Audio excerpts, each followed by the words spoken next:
Magpapasalamat po muna ako sa mga hindi nakakalimot mag-subscribe sa channel na ito.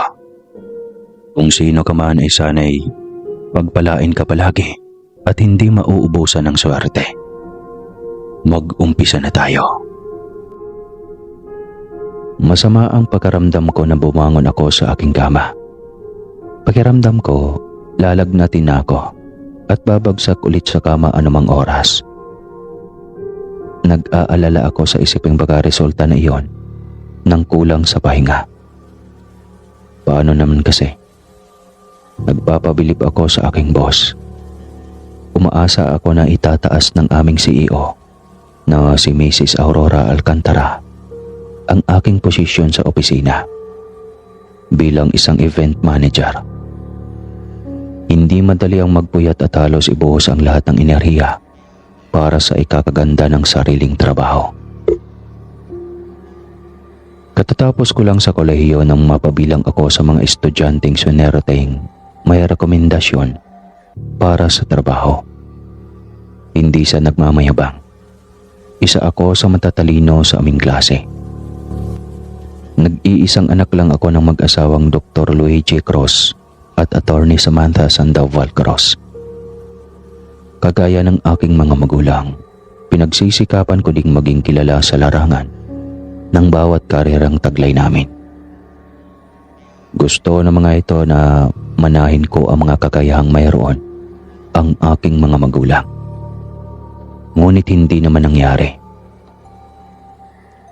Sa katunayan, kabaliktaran ang trabaho at nakahiligan ko. Mahilig ako sa parties. Gustong-gusto ko ang nagde-decorate at nag-iisip ng magagandang theme para sa bawat kasiyahan ng aking mga kliyente. Ayaw ko sa formalidad. Mas lalong ayaw kong tinitingala ako ng maraming tao nang dahil lang sa kakayahang taglay ng aking mga magulang. Gusto kong sumikat gamit ang sariling talento na mayroon ako. Higit sa lahat, gusto kong patunayan sa aking ina na ligtas ang larangang napili ko. 16 anyos lang ako nang mawala ang aking papa sa isang medical mission. Ikinagimbal namin ni Mami nang makarating sa amin ang balita sa pamamagitan ng panonood sa telebisyon na nagkaroon di umano ng isang mass massacre sa lugar kung saan nagtatrabaho ang aking ama. Pero ayon sa mga nakaligtas, hindi simpleng medical mission ang kinasangkutan ng aking ama, kundi isang uri ng sindikatong nangunguha ng mga inosenteng tao para mapag-eksperimentuhan at gawing isang nakakasindak na aswang. May mga pulis namang nagpunta sa panangyarihan ng krimen at inipon ang mga natagpuang casualties. Pero wala sa mga bangkay na natagpuan ang katawan ng aking papa. Umaasa kaming buhay ang aking ama at naghahanap lang ng paraan para makonta kami. Pero nang umabot na ng 3 taon ng paghihintay namin ay tuluyan na kaming sumuko. Mukhang masama yata ang gising mo, nak. Salubong sa akin ng mami ko, Samantha, at inabutan ako ng isang tasa ng umuusok na kape. Coffee lover kasi ako, katulad sa mga nakikinig ngayon. Cheers. Binati ko siya. Mami, I don't feel good today.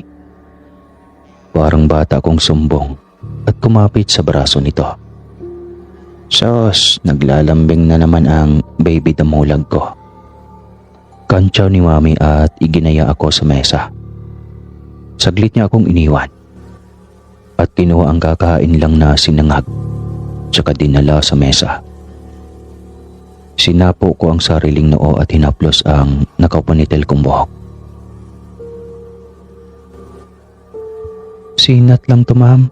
Mamaya magiging okay din ako. Sagot ko at naupo sa selya. At saka nangalumbaba sa dining table.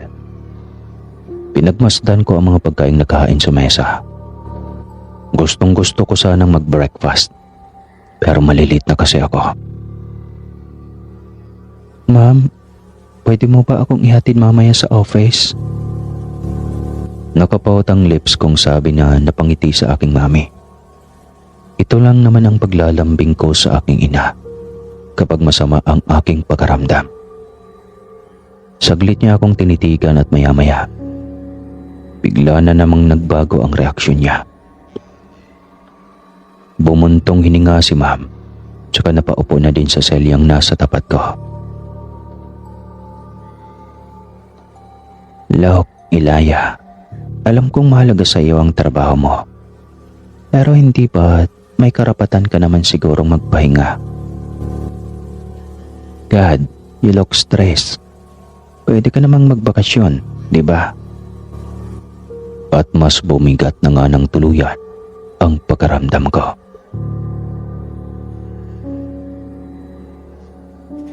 Nagpapapadyak na tumayo ako at namewang. Ito ang ugaling ayaw ko sa mami ko. Iyong minamanduhan ako kung ano ang dapat kong gawin. Mami, stop that. Hindi na ako bata. Ayoko nang pinagagalitan mo pa ako. Wika ko. Kapag hindi pa ako umalis, mamaya ay siguradong isisingit na naman ng aking ina ang pagtatrabaho ko sa firm na pagmamay-ari namin. Baby, for once makinig ka naman kay mami. Ayokong nakikita na palagi ka nalang pagod. Enjoy your life. Go shopping, parlor, at kung ano pang gusto mo. May pera naman tayo. Kung hindi mo din kaya sa office ninyo, ay sa firm ka na lang pumasok. Sambit niya sa akin na ikinasapo ko sa ulo. Stop it right now, ma'am. Sa totoo lang, ayoko talagang maging abogado. Ayokong magsilbi sa mga naaapi kagaya mo. Umarap nga lang ako sa husgado ay parang mahihimatay na ako sa sobrang pagkakabalisa. Hindi ako magaling magrason at magpaikot ng mga salita para umamin ang nasasaktan. Mas lalong ayaw ko naman ang gumamot ng may sakit kagaya ng trabaho ng papa ko. Kapag may namamatay, minsan ay sinisisi pa ng mga kapamilya ang mga doktor na wala namang ibang ginawa kundi ang iligtas ang buhay ng isang tao. Isa pa, alam ko ang problemang kinasangkutan ni Papa. Batid kong nagkamali ang aking ama sa kanilang ginawang eksperimento. Hindi ko lang masabi kay Mami ang mga nangyari noon, pero naging saksi din ako sa nangyaring kaguluhan noong araw, lalo na't natawagan ko pa ang aking ama bago ito naglaho na parang bula. Kitang-kita ng dalawa kong mga mata ang pagbangon ng isang lalaking pinasipsip nila ng atay ng aswang at viola. Ang lalaki din ay nagising sa isang kahindik-hindik na nilalang. Ito ang dahilan kung bakit ayaw ko din pasukin ang pangarap na ginusto sana ng aking ama para sa akin. Walang thrill. Walang dapat ika-excite. Delikado. Kapag nagkamali ay tiyak na kamatayan ang kahantungan ko. Kaya kahit papano, iwinaksay ko ang aking mga nasaksihan at pinilit na magbago ng landas sa buhay. Nakakakonsensya man, kinalamutan ko din ang nangyari kay Papa na parang wala akong kinalaman. Para sa akin, party's life. Pagkaramdam ko, makapangyarihan na ako habang suot ang aking corporate dress. Tila isa akong superhero na kayang gawin ang lahat, lalo na kapag nakikiayon sa akin ang data o wifi signal. Iyon ang nakatatak sa isipan ko. Dapat kong iwasan ng mga alaalang nagpapahiwalay sa amin ng ama ko. Pero ngayon, parang gusto kong tanggalin muna sa aking power ang magpahinga. Naisip ko tuloy pumunta sa aking boss para humingi ng immediate leave. Magandang suggestion naman ang sinabi ng aking mama Samantha. At walang kinalaman doon ang pagtuklas ko sa totoong nangyari sa ama ko. Wala akong pakialam sa kabaliwan nila sa pag-eeksperimento ng mga aswang na kahit si Mami ay walang kaalam-alam. Wala pang kasiguraduhan kung papayagan nga ba ako ni Boss na magbakasyon. Pero gusto kong subukan. Gusto ko ring umasa pero hindi ko mapigilan ang makadama ng excitement sa gagawing bakasyon kung sakali mang matuloy ako. Kahit napapagod ay pinilit kong pasiglahin ang aura. I guess, hindi mo na naman ako ihatid. I have to go na, ma'am. Late na ako. Sabi ko at lumabas na sa bahay. Minaniobra ko ang lumang kotse ng aking papa papunta sa aming opisina. Nang makarating ako ay binati ko ang gwardya at kumuhay habang naglalakad papasok sa opisina ni Ma'am na nasa 25th floor ng malawak na gusaling pagmamay-ari nito. Good morning, Manong. Sambit ko. Sabay kaway rito.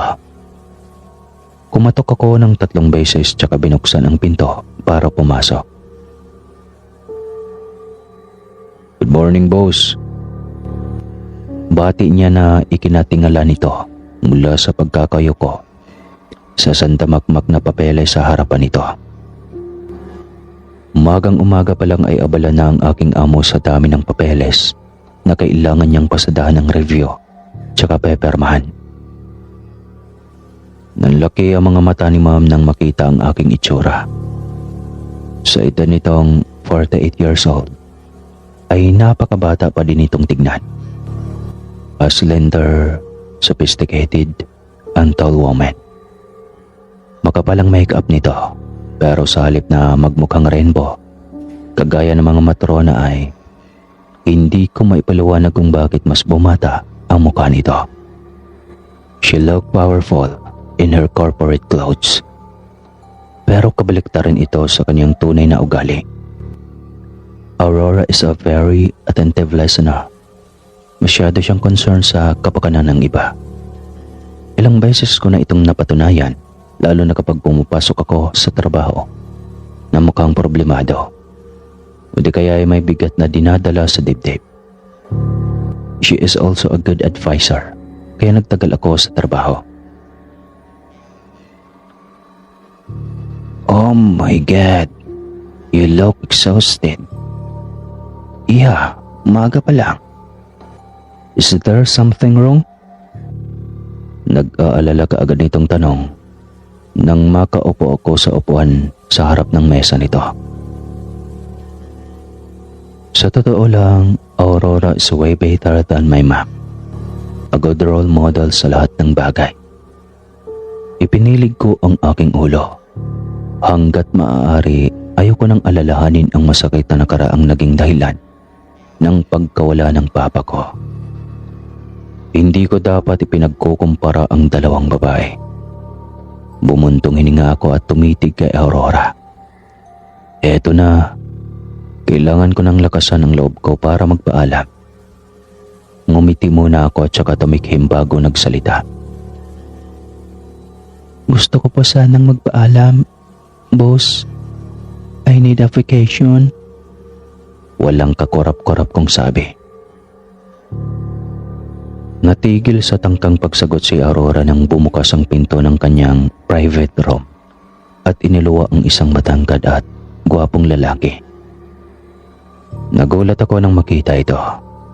Sumikto ang aking dibdib at kinabahan. Lalo na nang magtama ang aming mga mata. Alis na ako, ma'am. Sabay nito at lumapit kay Aurora para humalik sa pisngi ng ginang. Ngumiti si Aurora at hinawakan ang braso ng lalaki. Wait, I would like you to meet my son. Miss Gail. Anya tumarap sa akin.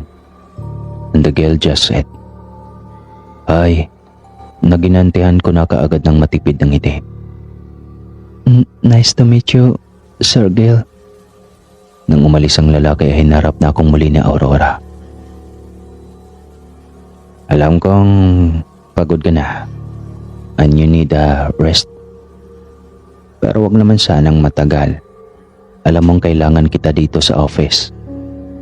Sambit niya na ikinatawa ko ng gusto. Liban sa pagod, mas gusto ko na kaagad na makaalis sa kinaroroonan ko. Sa pakiwari ay nasasakal ako.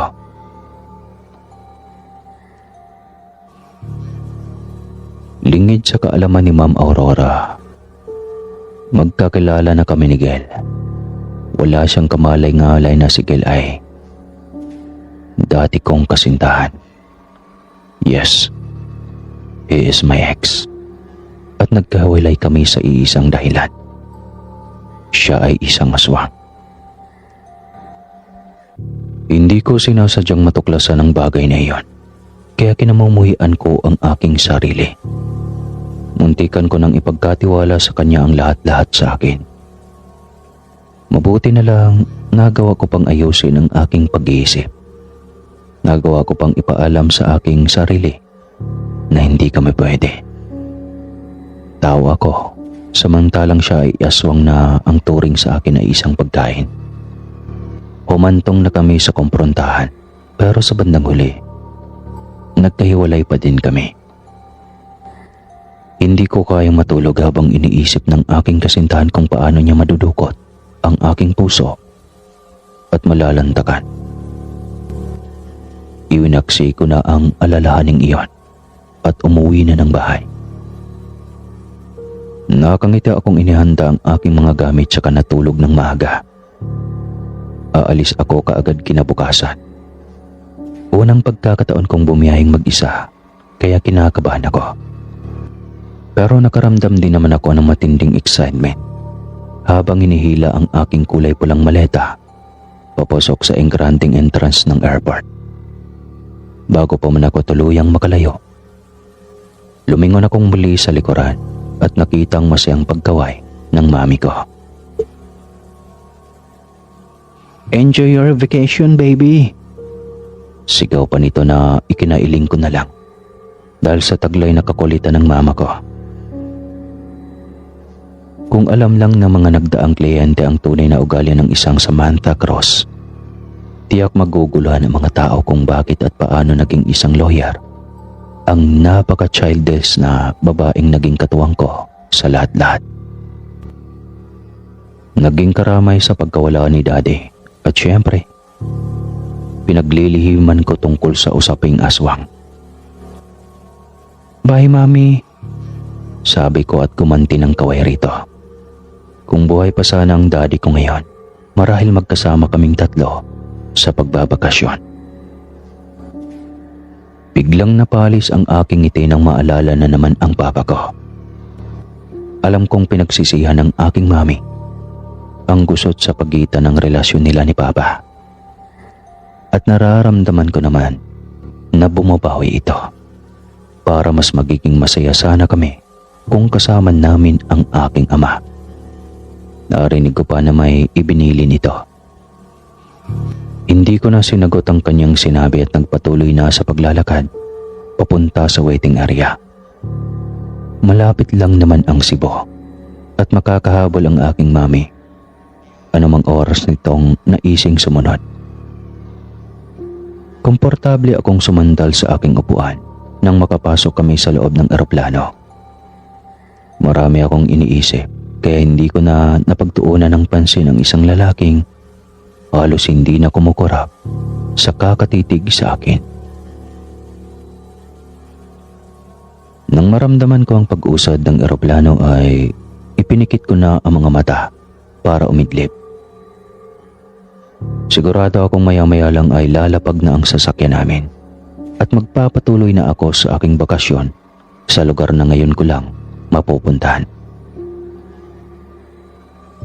Habang nasa kalagitnaan ng biyahe, nahulog ako sa malalim na pagkakatulog hanggang sa nanaginip ako.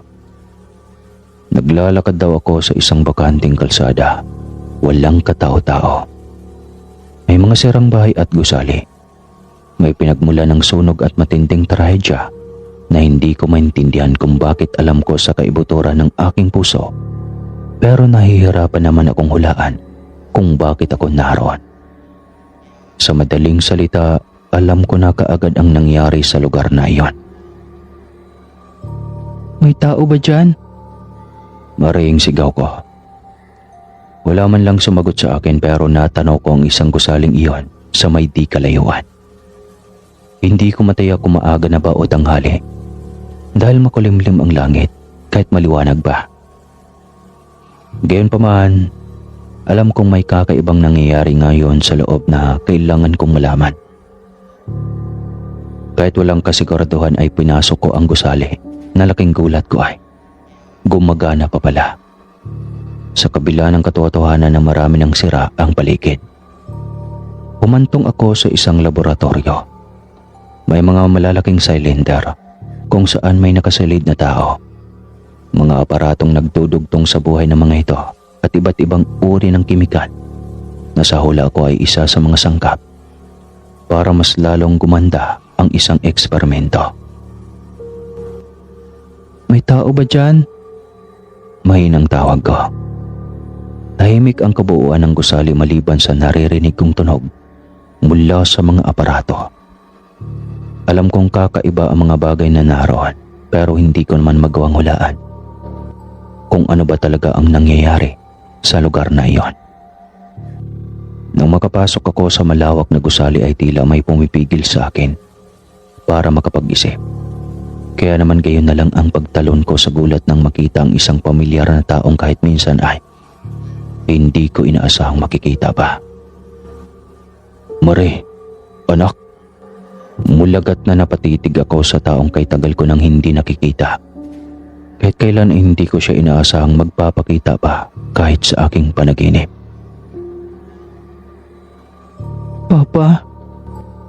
Niyakap ako ni Papa at saka malakas na humagulgol. Anya, matagal na daw niyang pinapangarap na magkita kaming dalawa.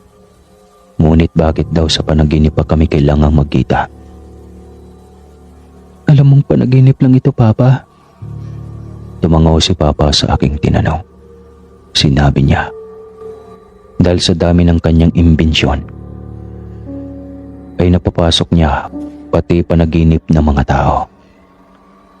At natatakot daw siya dahil napasok niya ang panaginip ko. Ibig sabihin, malapit daw ako sa kinaroroonan niya. Huwag ka nang tutuloy sa pag-aalis kung saan ka man naroon, anak. Papapahamak ka lang. Ayaw kong mangyari iyan sa'yo. Sapat ng isipin mo at ng mama mo na wala na ako. Napagulgol ako sa kanyang tinuran. Miss, gumising ka na. Nakalapag na tayo. Naalimpungatan ako mula sa pagkakatulog. Matapos akong yugyugin ng sa tingin ko ay isang batang-bata pang businessman. Nakashades ang lalaki at nakangiti sa akin. Kaya naman napapahiyang bumalikwas ako ng bangon at pasimpleng pinahira ng palad ang aking bibig. Baka naman naglalaway ako at hindi ko lang napapansin. Nakakahiya. Nang matiyak na walang kung anumang kababalagan sa aking mukha, ay malapad ang ngiting iginawad ko sa lalaki at nakipagkamay rito. Thank you for waking me up. Kung hindi mo ko ginising, malamang baka babalik ako ng Maynila dahil sa katangahan ko. Nahihiyang sambit ko sa kanya. Ngumiti ang lalaki, kaya lumabas tuloy ang pagiging mistiso nito. Tingin ko pa nga sa kanya ay wala nang nakikita ang binata dahil sa singkit na mga mata nito. Nagkibit balikat lang ang lalaki at magalang na akong iniwan. Kaya nagpasya na din ako na bumaba na ng eroplano. Alam ko naman na suntok sa buwan na lang na makikita ko pang muli ang lalaking iyon. Pero hindi ko maiwasang iguhit sa diwa ang gwapong mukha nito. God, nakakita ako ng pogi. Maiihi yata ako sa katitili. Sa isipan ko lang yon. Ngayon ko lang naman ginawa ito, sa totoo lang. Paano'y kapag nasa bahay ako? Siguradong sasabunin ako ni Mama kapag umasta akong napapasong bulate. Welcome, Marielia. Parang tanga kong sigaw nang makababa na ako ng eroplano. Wala akong pakialam kahit pagtinginan pa ako ng mga tao sa paligid. Para sa akin, unang pagkakataon kong makalayo sa stressful life sa Maynila. Kaya naman lulubusin ko na muna ang pagbabakasyon sa lugar ng Kabisayaan. Ang hindi ko lang talaga maipaliwanag ay ang panaginip ko na parang totoong totoo. Nakakatakot.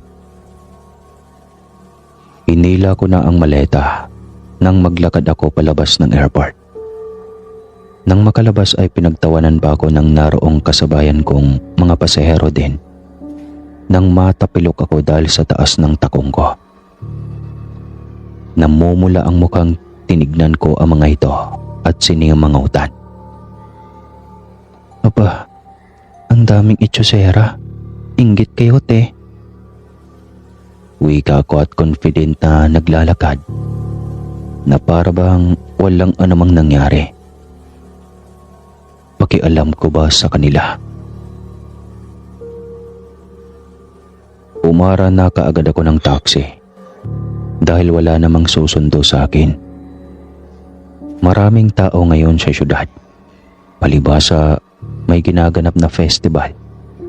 Kaya mas nadagdagan ang excitement ko habang iniisip kung ano nga ba ang gagawin ko sa mga susunod na araw. Nakapagpa-reserve na din ako ng kwarto sa isang hotel. Malapit sa isa sa mga kilalang tourist attraction.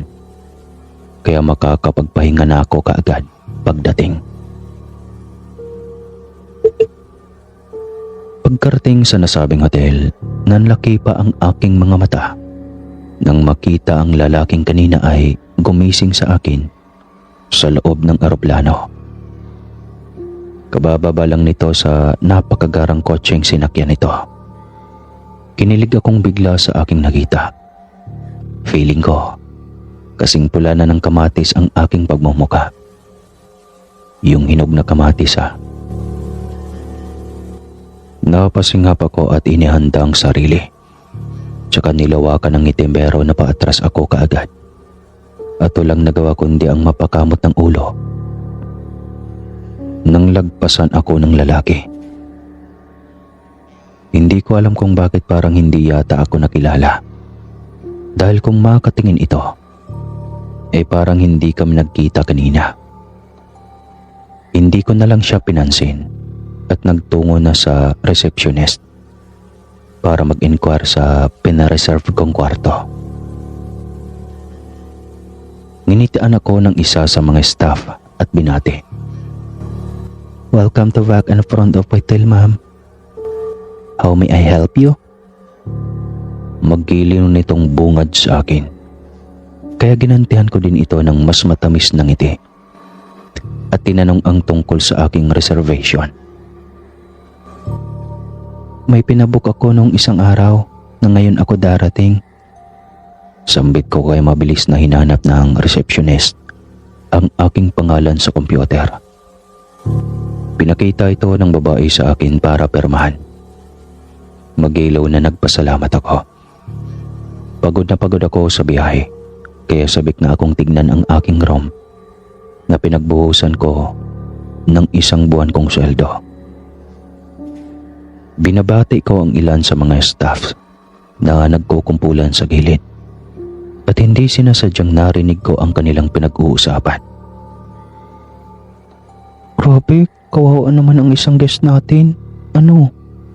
Wakwak ang kanyang tibtib at nawawala ang lamang loob. Ay oo, sinabi mo pa. Naku, paano na lang kapag bumalik ngayon ang aswang na iyon? Sana, huwag na siyang bumalik.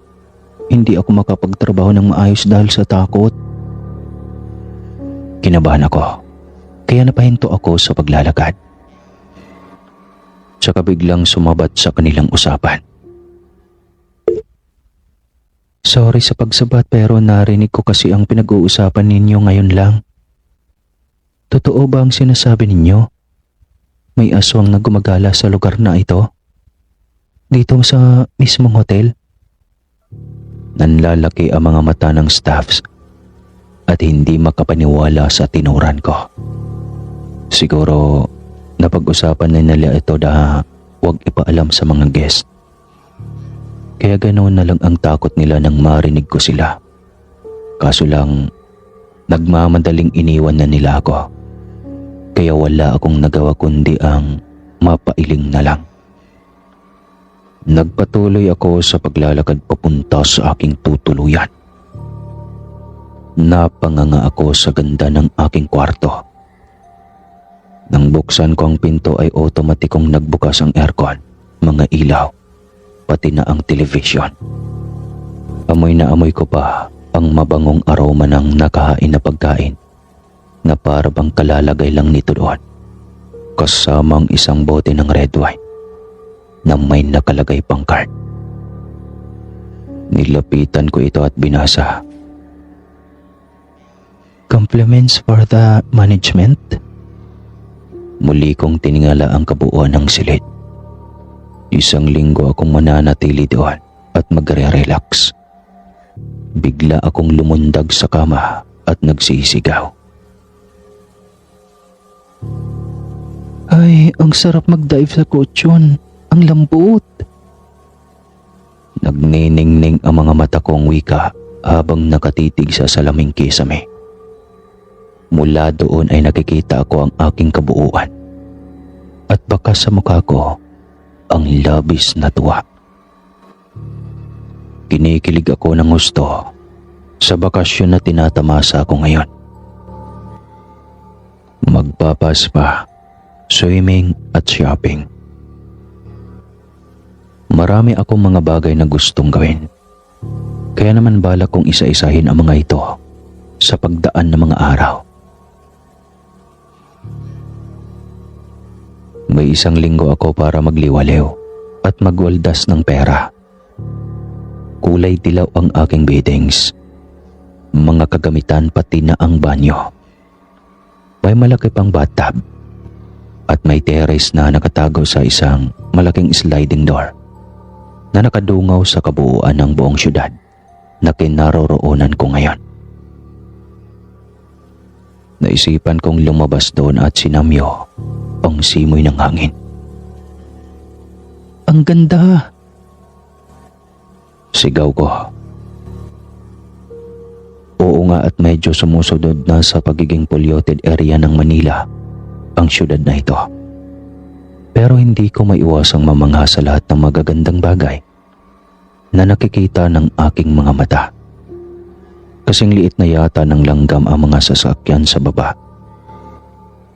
At parang alitap-tap na kumukutit-kutitap ang mga ilaw na nakakalat sa daan.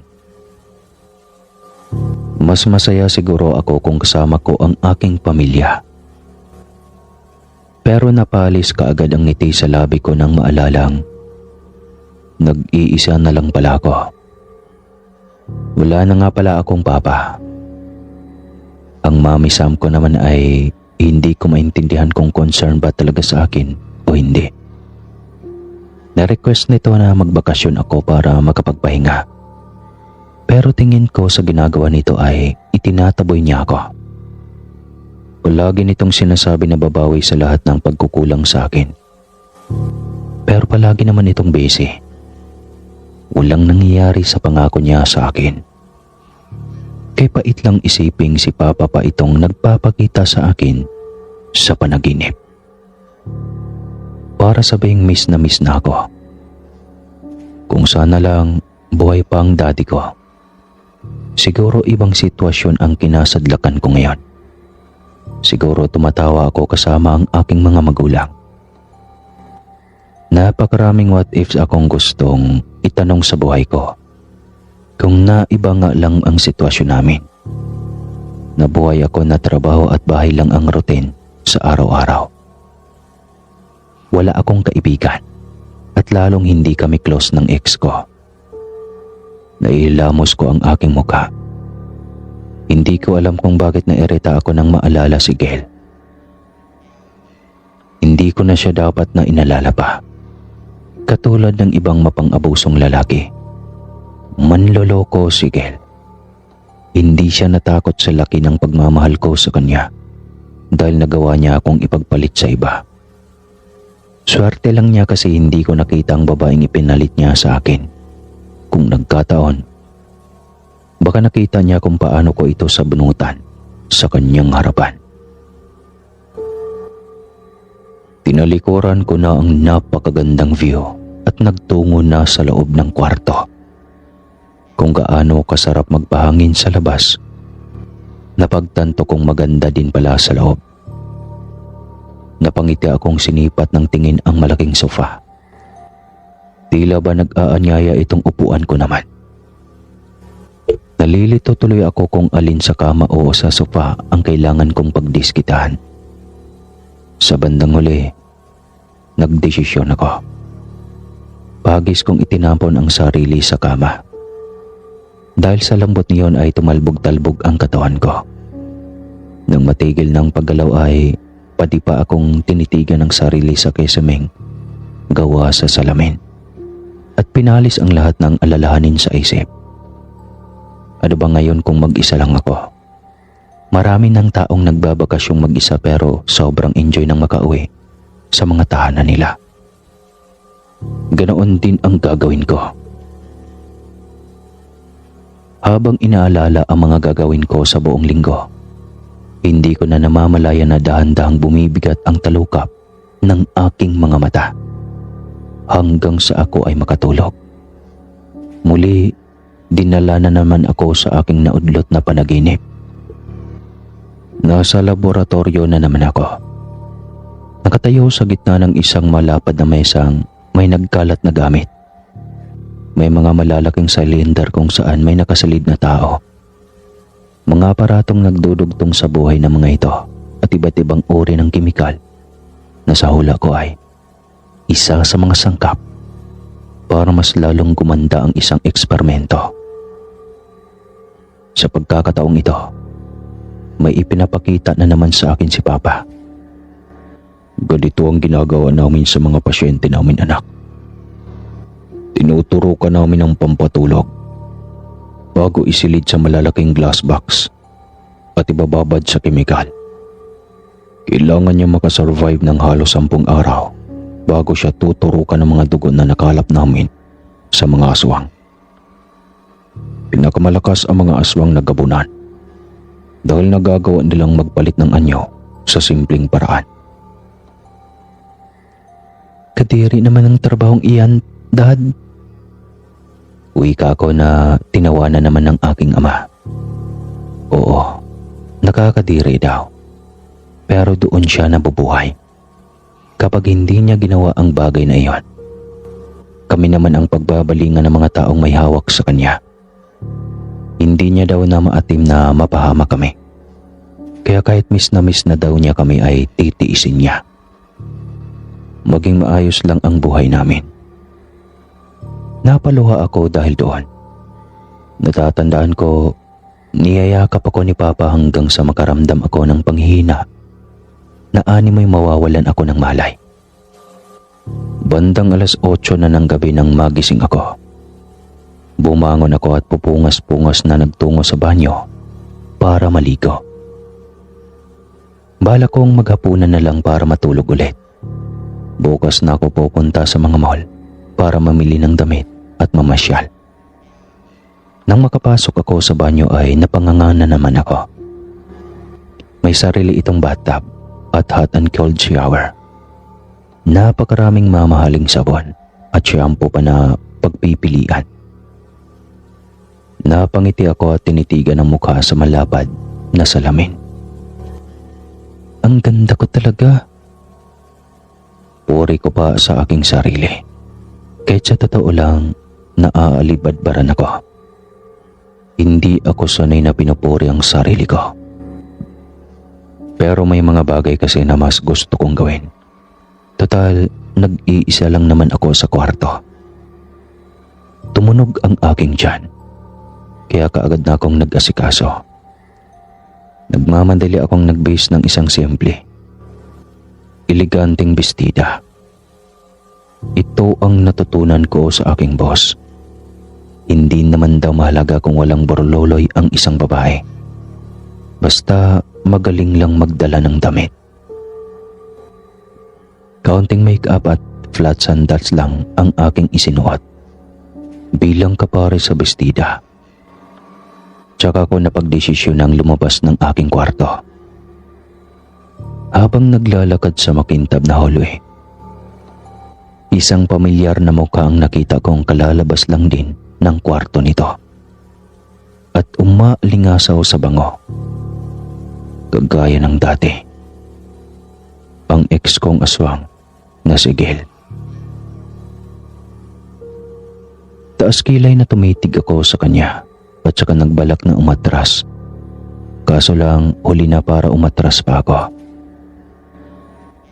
It's been days mula nang huli kong makita ang lalaki at hindi ko inasang magkikita kami sa lugar na ito. Nare-respeto ko lang ang mama niya, kaya ko siya binati. Pero kung kaming dalawa lang, hindi ko talaga gagawin iyon. Alumpihit akong nagpatuloy sa paglalakad at panay ang dasal na sana ay wag na akong lingunin ng lalaki. But sad to say, hindi dininig ng Diyos ang hiling ko. More, gustong pumaikot ang aking mga eyeballs nang marinig ko na naman ang nakasanayan nitong pagtawag sa akin bilang palayaw. Nagkunwari akong nagulat nang makita ang lalaki at napatakip sa aking bibig. Alam kong masyado nang exaggerated ang aking reaksyon. Pero wala na akong magagawa kung hindi ipagpatuloy na lang iyon. Sir Gil, nice meeting you. Sabi ko na ikinangiti ng hinayupak na lalaki. Nagkibit balikat lang ito, sabay sagot sa akin na, nice nga ba talaga? Mukhang napipilitan ka lang. Wala namang masama sa naging reaksyon ng binata, pero hindi ko maintindihan kung bakit nga ba naiirita ako rito. Genuine naman ang pagkakangiti nito sa akin. Imbis na sumagot, lumingon si Gil sa aking likuran. Tila ba nag-expect na may susunod pa sa akin. Nasaan ang mami mo? Nandito ba siya? Naka-phrase ang ngiti ng lalaki sa hangin. Pero wala akong balak na gantihan ito. Hindi ko pa din nakakalimutan ang mga bagay na ginawa niya. Nakakaririmarim at nakakadiri. Nilagpasan na niya ito.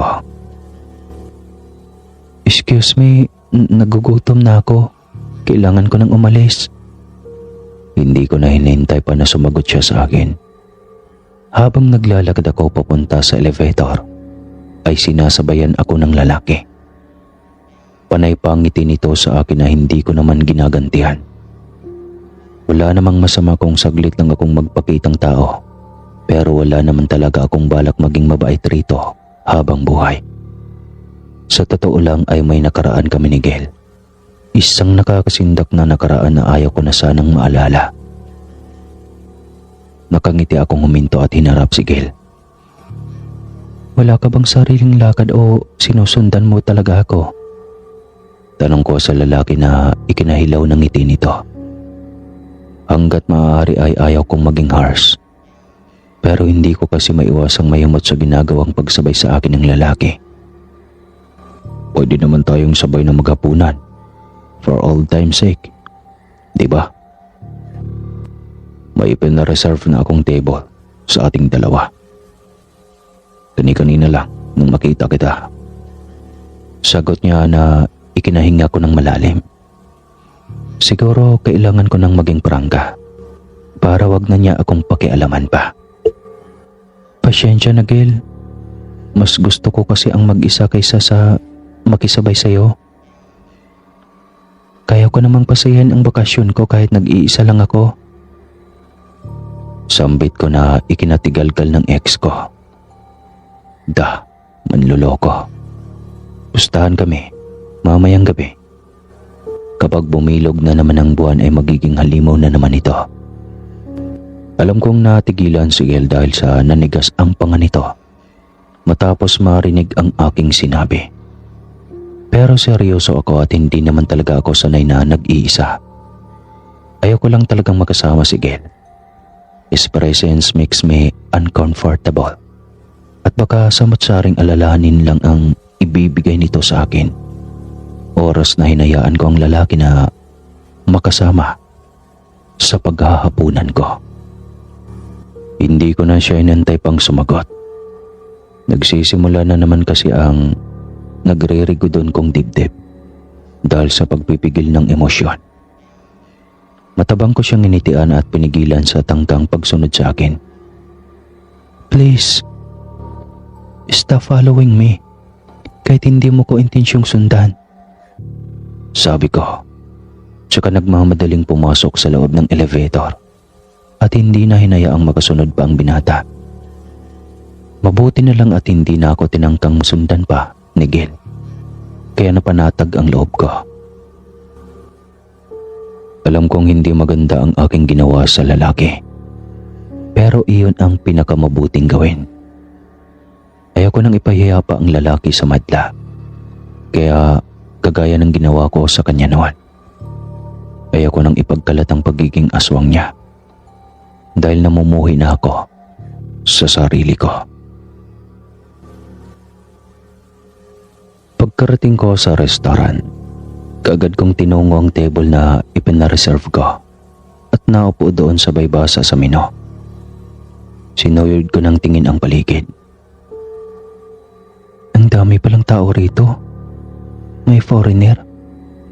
Yung iba naman nagsasalita ng Bisaya. Nakakatuwa silang pakinggan. Pagkausap ko sa sarili. Abala ang lahat at tila pa nagkakasiyahan. Karamihan ay may kasama. Ako lang yata ang nag-iisa. Kinawayan ko lang ang waiter, sabay order ng mga gusto kong pagkain. Nang paparating na ang aking order ay napaigtad ako nang marinig ang pagring ng aking cellphone. May pakiwari akong importante ang tawag ng isang ito. Palagi naman talaga kapag napapalayo ako sa kanya. Hindi niya ako matiis ng isang buong araw na hindi niya ako makakausap. Ginawa ko ang aparato at sinagot. Ang aking mami pala. Hey ma'am, napatawag ka. Sagot ko sa kabilang linya. Tsaka ginawaran ng ngiti ang waiter na naghatid sa akin ng pagkain. Thank you. Sabi ko sabay baling sa telepono. How are you, sweetie? Sana nag-enjoy ka sa pagbabakasyon mo. Don't worry. Hahabol ako sa iyo sa susunod na linggo. Tatapusin ko lang ang case na kinakaharap ko. Sambit ng aking ina na ikinatango ko kaagad. Palagi mo na lang niyang nirarason, ma'am. Nayayamot kong wika na parang batang nagsasalita. May sinasabi pa siya sa akin, pero hindi na ako nakinig. Nang magpaalam na ito na uuwi na galing sa opisina, ay pinatay ko na ang linya. Mukhang mapapako na naman ang pangako ng mami ko sa akin. Duda ako kung makakasunod ba siya dito. Ilang beses na kasi nitong ginagawang excuse ang trabaho nito. Buti sana kung nagawang buhayin ng pagiging abogado nito ang aking ama. Pero hindi. Namatay ang papa na ni Hay o ni Ho, walang bakas. At ebidensyang magpapatunay na may foul play sa mga nangyari. Sinimulan ko na ang paghahaponan. Kahit nagtatampo sa ina ay hindi naman ako katulad ng iba na dinadamay ang pagkain. Para sa akin, gawain lang ito ng isang spoiled brat. Habang umunguya ay hindi sinasadyang mapadako ang aking tingin sa labas ng resto. Kaagad na kumabog ng malakas ang aking dibdib nang mapansing may babaeng nakatitig sa akin na tila ba isang kakilala. Ang suot niyang damit ay kagaya ng sa mga chambermaids, kaya napatayo ako. Kilala ko ang babae. Siya si Risa, ang sekretarya ni Daddy. Hindi ko alam kung totoo ba ang aking nakikita, pero base sa pagkakatitig ko sa kanya ngayon, ay buhay na buhay siya. Walang sabi-sabing tumayo ako at nag-iwan ng pera sa mesa at nagmamadaling sinundan ang babae. Kasabay siyang naglaho ng magkagulo sa trabaho nila Papa. Kailangan ko siyang makausap at mukhang minamatyagan niya ako. Hindi ako papayag na basta na lang siyang magpapakita tapos aalis na parang walang anumang nangyari. Nakalabas ako ng restaurant at tinanaw ang babae. Sinubukan kong palaitin ang mga mata ko at tumanaw sa malayo hanggang sa mamataan ko siya papasok sa gusali ng hotel. Tinakbo ko ang distansya para makahabol kay Risa. Hindi ko lang talaga magets kung bakit kailangan niya akong iwasan. Gayong wala naman sigurong masama para magkausap kami. Mas gusto kong malaman sa malinaw na detalye kung buhay pa ba ang papa ko o patay na. Hiningal ako sa pagbabalik-balik sa hallway, pero hindi ko na siya natanaw. Frustrated na napahinga na lamang ako ng malalim. Diyan naisip na umakyat na lang sa kwarto na tinutuluyan ko. Nang papaakyat na ako sa aking silid, may nakasabayan akong 2 tao sa elevator. Hindi ko alam kung kilala ko ba ang mga ito, pero sa itsura pa lang ay mapaghahalataang may pinagtataguan ang mga ito. Naka-face mask lang ang 2 at hindi nagsasalita. Pero base sa nakikita ko sa kanilang itsura, kaagad kong na-determine kung sino ang babae at sino ang lalaki.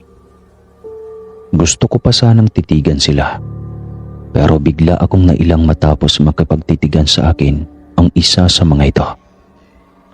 Yung lalaki na medyo matangkad at mas formal.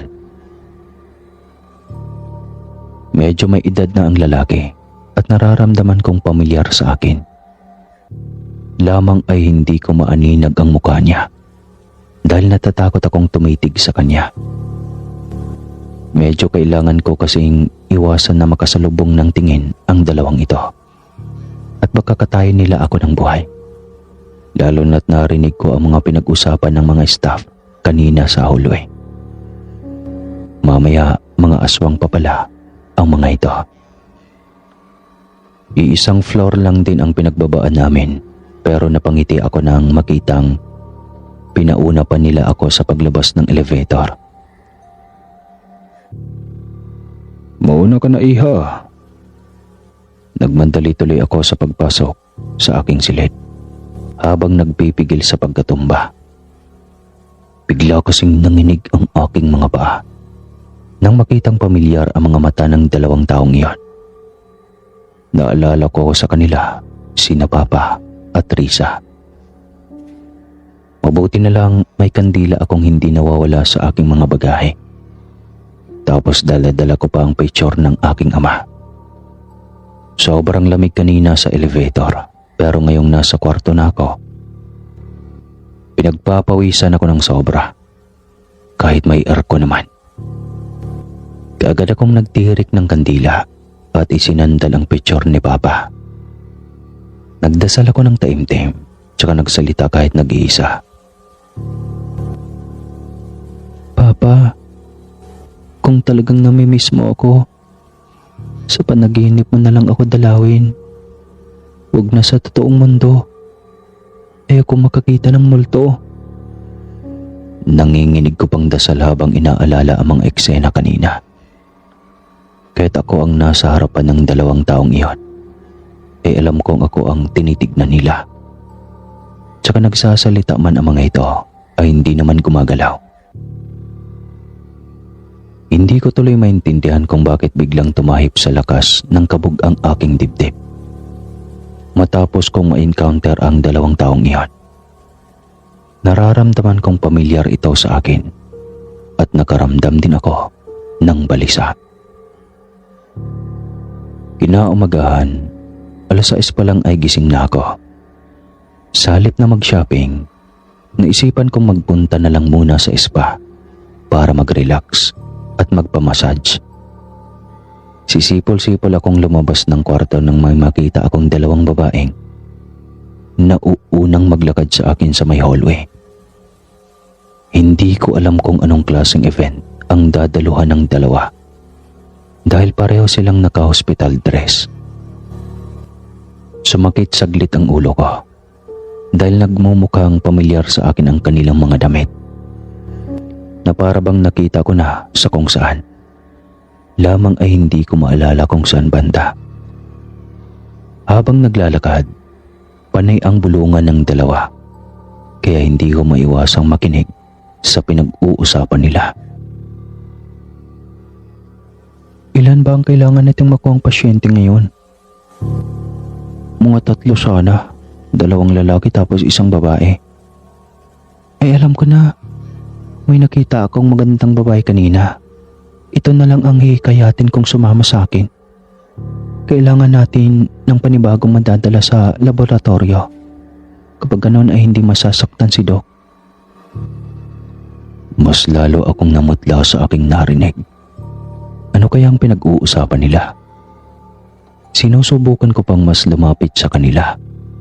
Pero napansin ako ng isa sa mga babae. Tinarayan niya ako kaagad. Anong problema mo? Nakikinig ka ba sa pinag-uusapan namin? Keme akong napangiti sabay atras at napasign face. Pasensya na mga ganda, nakalimutan ko lang ang daan papunta sa spa. Mabilis kong palusot kaya tumabi ang isa sa mga babae at binigyan ako ng daan. May nakikita akong maliliit na sign kung saan naroon ang spa. Malapit lang ito sa room ko. Dahil nasa same floor lang ang spa. Bali nakapwesto ito sa pinakadulo. Naiilang na dumaan ako sa gitna ng 2 babae at patakbong lumayo sa kanila dahil sa pinaghalong kahihiyan at pagkabalisa. Habang naglalakad ay nakasalubong ko naman ang lalaking nakausap ko sa eroplano. Kaagad na tumahip ng malakas ang dibdib ko. Biglang lumiwanag ang aking mukha.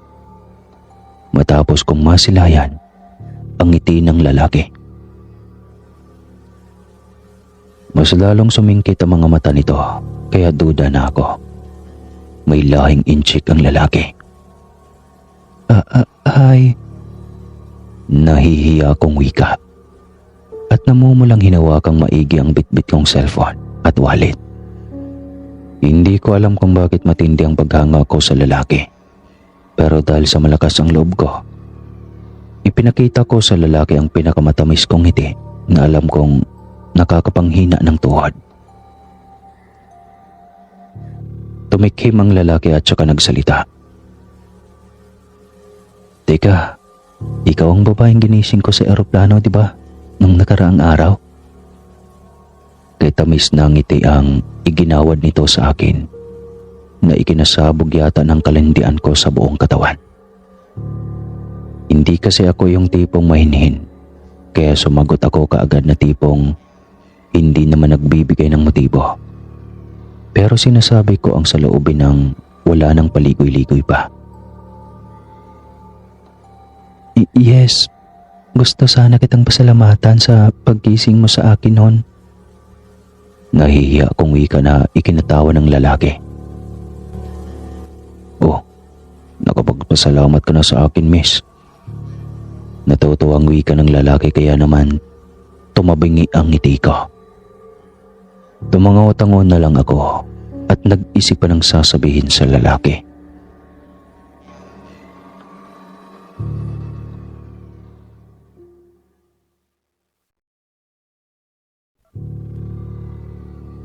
Inilahad ko ang aking kanang palad para magpakilala.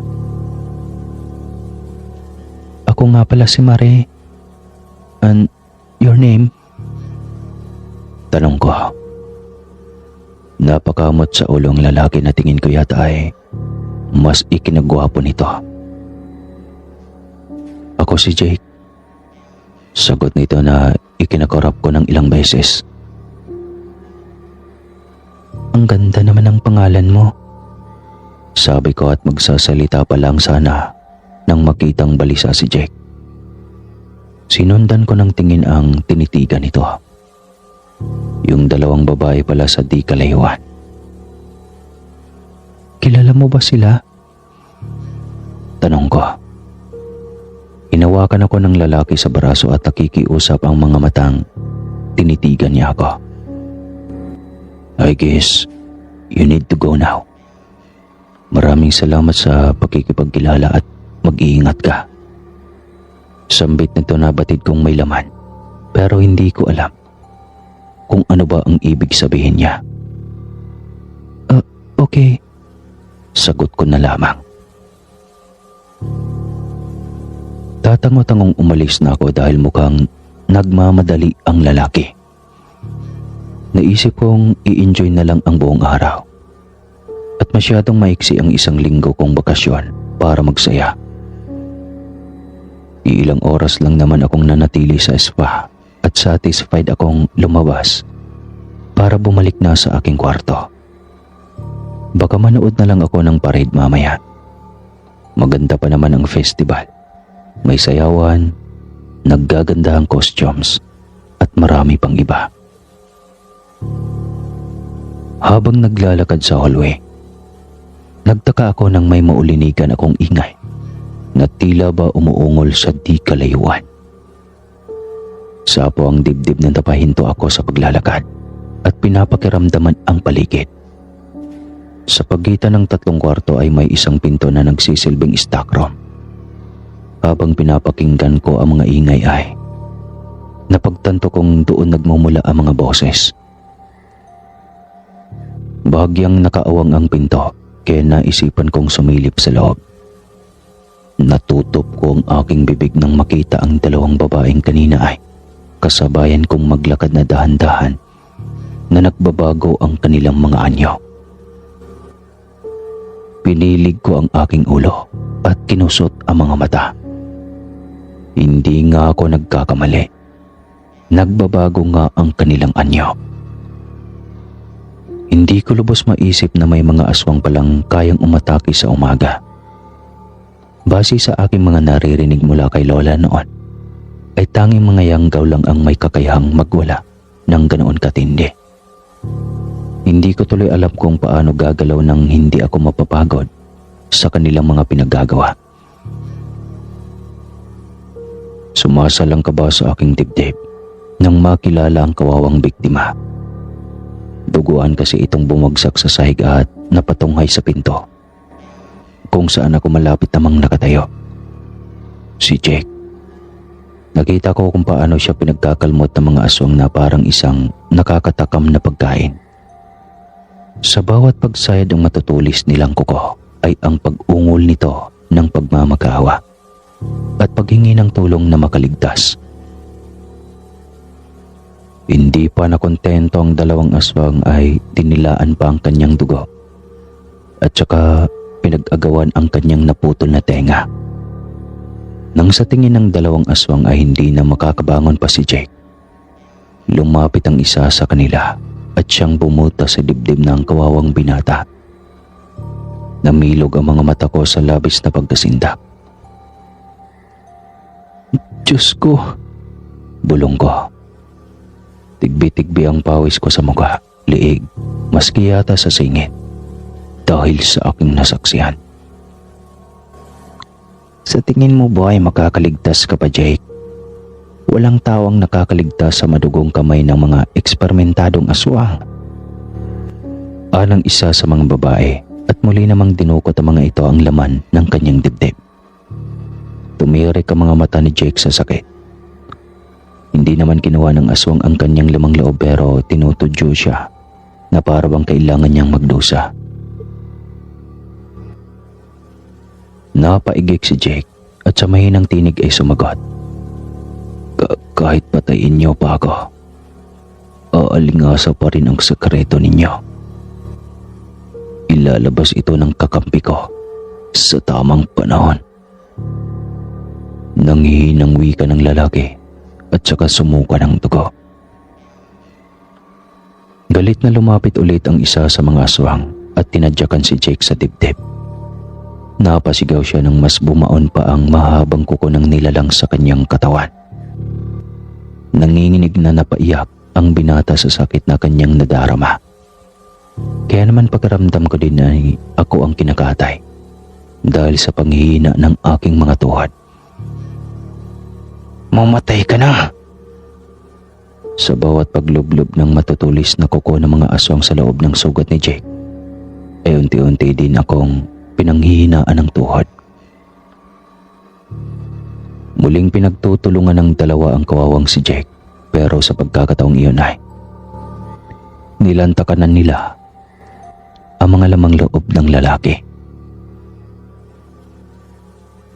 Dito na ako halos mamatay sa takot.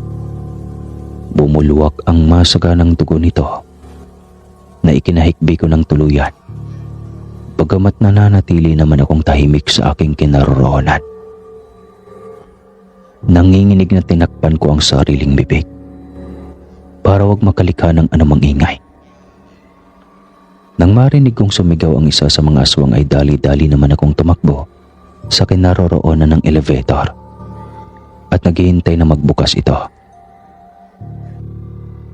Gusto kong maglupasay nang makita kung paanong parang walang anumang nagbago ang kanilang anyo habang naglalakad. At para bang normal na gawain lang para sa kanila ang pagpatay at pagkatay ng tao. Nakita ko ang mukha ng mga ito.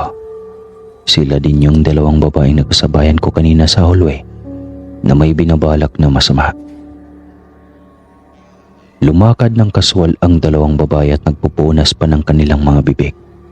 Ngunit hindi nakaligtas sa akin ang lansa ng kanilang mga amoy na nilagpasan pa ako. At nauna nang pumasok ang mga ito sa nakabukas na elevator. Nang mawala sa aking paningin ang dalawa, ay nagtatatakbo naman akong tinungo ang stock room kung saan nakahandusay si Jake. Nanlamig ang mga kamay na hindi ko malaman ang gagawin matapos makita ang kalunos-lunos nitong itsura. Tensyonadong napalunok ako tsaka lumapit sa lalaki at sinubukan itong kausapin. Jake? Natataranta kong wika pero sa kamalas-malasan ay hindi na siya humihinga pa. Isang desisyon kaagad ang nabuo sa aking isipan. Galit ako sa kanya pero hindi ko na kasi malaman kung ano ba ang gagawin ko sa pagkakataong ito. Pakiramdam ko ay mamamatay ako sa takot. Kaya naman kahit nanginginig ang aking mga kamay, ilakas loob kong tinawagan si Gail. Uy, himala at tinawagan mo ko, Mare. Baka sa tinig ng aking ex ang katuwaan. Kaya hinayaan ko na muna siya at hindi ko na binara. Ayaw kong makahanap ng paraan ang mga aswang na iyon na bumalik sa aming kinaroroonan. At baka ako man ay pakialaman pa nila at katayin din kagaya ng ginawa nila kay Jake. Of course, ayaw ko pang mamatay. Hindi ako nagjo-joke, Gail. Kailangan ko ng tulong mo at pakiusap. Puntahan mo ako ngayon dito sa kinaroroonan ko. Matigas ang boses na wika ko sa kanya at saka humagulgol kaagad ng iyak. Naalarma ang kausap ko sa kabilang linya dahil nararamdaman ko na din ang pagkataranta niya. Nasaan ka na? Saan ka banda? Hindi na ako naginarte pa at kaagad kong sinabi sa kanya ang lokasyon. Sa sobrang bilis ng pangyayari, hindi ko na alam kung paano nagawa ni Gail na ilayo ako sa bangkay ni Jake. Basta na lang siyang rumaragas ang dumating sabay karga sa akin at dinala ako sa kwarto ko para doon magpahinga. Sabi niya, may papalapit daw na mga tao sa stock room at ayaw niya akong mahuli. Buti na lang talaga. Wala daw CCTV malapit doon na mag-uugnay sa akin sa krimen. Literal na natrauma ako sa aking nasaksihan. Sobrang nakakatakot. Hindi ko ina-expect na mangyayari ang lahat ng ito. Sobrang nabigla ako. Napakabait ni Jake para kitlin na mga aswang na iyon ang buhay niya. Ito ang tubig. Tama na kasi ang pag-iyak. Pag-alo pa ni Gil sa akin. Alam kong nag-aalala siya pero hindi ko lang maiwasang makaramdam ng inis at takot. Ganito din ang nararamdaman ko noong siya pa ang nakita kong lumantak ng tao. Akala ko tumapang na ako dahil doon. Pero mukhang mauulit pa yata ang mga bangungot ko. Kaya ako nagkakaganito. Mapait kong nilingon si Gil. Sa totoo lang, walang kahit na sinong babayang natatangi sa taglay niyang kagapuhan. Maginoo at mabait. Oo, mabait si Gil. At isang kasinungalingan lang ang ginawa ko para ipagkalat sa iba na niloko niya ako para sa ibang babae. Sapagkat gusto ko pa ding pangalagaan ang lihim niya. Ang lihim ng pagiging isang aswang. Hindi ko kayang ipagkanulo ang aking dating kasintahan dahil kahit papano, may masaya kaming pinagsamahan. Hindi ko lang talaga maiwasang husgahan siya pagkatapos ng lahat ng mga natuklasan ko. Paano ako hindi iiyak? Nakita ng dalawa kong mga mata kung paano kinatay ang kaibigan ko. Namatay si Jake sa mismong harapan ko, Gail. At sa mga kalahi mo pa. Bakit ba masisibak yung mga aswang? Hindi ba pwedeng igalang ninyo ang existence ko sa mundo? Hindi ba pwedeng magkanya-kanya na lang tayo at mamuhay ng walang pagkakasakitan? Sorry. Tanging nasabi niya sa akin pero umagulgol na lang ako at nanginig sa labis na takot. Nagawa ko pang yakapin ang aking mga tuhod. Sorry? Papatay kayo ng tao? Lalantakan ninyo tapos sorry lang ang isasagot ninyo? Paano ang buhay niya? Ang mga naiwan niyang pamilya? Marie, hindi ako ang pumatay sa kanya. Oo nga at hindi ikaw, pero kalahi mo. Dahil sa kasibaan ninyo, may nagbuwis na naman ng buhay para mabusog ang mga lintik na sikmura ninyo. Nagagalit na ako at hindi ko na naman ito mapigilan. Mahirap pigilan ng isang damdamin na tinitimping ilabas. Nasasaktan ako sa nangyari, pero ayoko naman sana siyang basakitan. Hindi ko kalahi ang umatake sa kaibigan mo. Wika niya na ikinasama ko sa kanya ng tingin. At sino naman ang pagbibintangan mo? Ang mga tikbalang? Laman lupa? Mga elemento? Ha? Ganoon? Sila ay mga normal na tao lang noon. Pero nagkaganon sila dahil sa kanilang masaklap na sinapit. Anong ibig mong sabihin? Maangkong tanong. Sila ang mga eksperimentadong aswang. Ayan na naman ang pagkaba ng aking dibdib at ang marahas na paghuhuramentado ng aking sistema. Naalala ko na naman si Papa at ang mga panaginip ko sa kanya. Hindi kita maintindihan, sabi ko sa kanya. Ayusin mo ang sarili mo. May pupuntahan tayo. Pagkasabi niyang iyon, ay tumalima naman ako kaagad. Dinala ako ni Gil sa isang lumang bodega. Sa tingin ko ay wala nang nananahan pang kahit na sinong tao doon. Pero sabi niya, huwag daw akong basta magtitiwala sa mga nakikita ko. Hindi lahat ng nasa harapan ko na ay totoo. Lumibot kami sa lukurang bahagi ng bodega at nakatagpo ng isang malawak na pasilyo. Puro puti ang mga nakapalibot doon.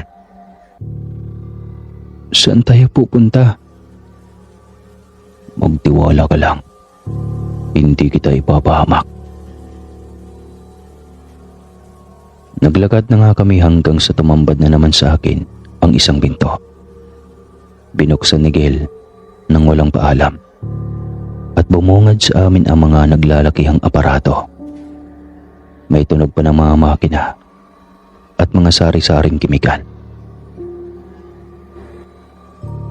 Napanganga ako at hindi kaagad nakapagsalita.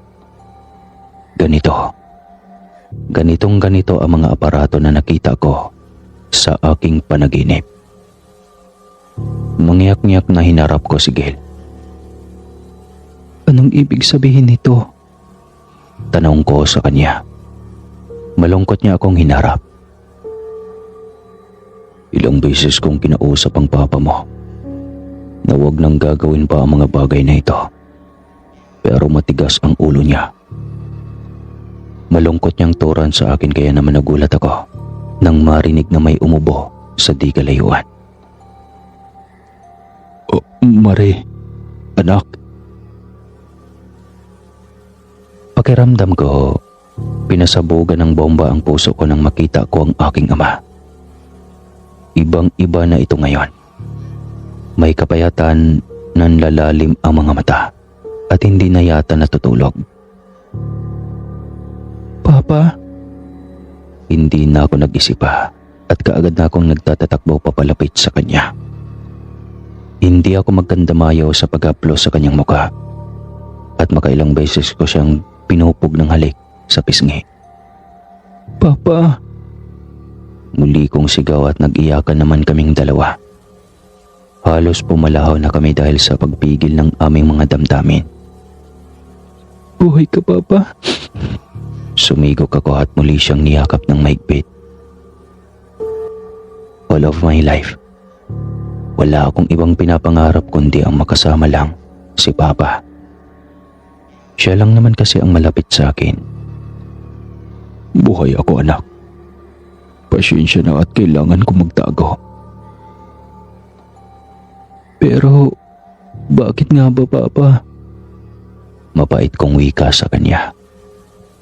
Saglit silang nagkatinginan ni Gil, saka nagsalita ang dati kong kasintahan. Sabihin mo na sa kanyang katotohanan, Tito. Noon din, ipinagtapat ni Papa sa akin ang lahat. Ang tungkol sa tagaw niyang pagkatao. Ang pagiging aswang. Hindi ako makapaniwala noong una pero iyon ang totoo. At sa katunayan niyan, ipinakita niya sa akin ang kanyang anyo. Hindi naman daw niya ginusto na manakit ng tao. Ang mga ineksperimento niya ay kusang pinapalayan niya. Hindi para maghasik ng lagim kundi para bantayan ako. Si Jake ay galamay daw ni Mami. Inutusan na bantayan ako. At huwag hayaang lumapit sa kanya o kay Gil. Pero hindi daw ako kayang pabayaan ni Papa. Isinugo niya ang kalahing si Gil. Para bantayan ako, laban kay Mami. Matagal na akong hinusga ng Mami mo, Mare. Sa katunayan yan, siya ang nagpatapon sa akin dito para ilayo sa iyo. Napakatanga lang niya para wag isiping may posibilidad din talaga na magkikita tayo. At si Mami ang dahilan niyon. Binago niya ang destinasyon mo para makarating ka sa lugar na ito.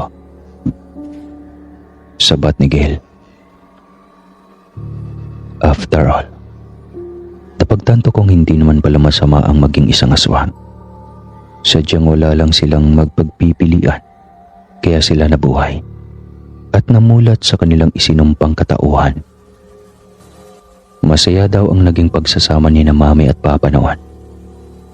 Pero nagbago lang iyon sa iisang pagkakamali. Natuklasan ni Mami ang pagkatao ni Papa. Inusgahan siya nito. Gayon pa man, hindi ko siya pinaringgan ng kahit na ano. Tinanggap ko ang lahat ng mayroon si Papa. Nagpapasalamat din ako sa mga eksperimentadong aswang na inutusan niya para bantayan ako.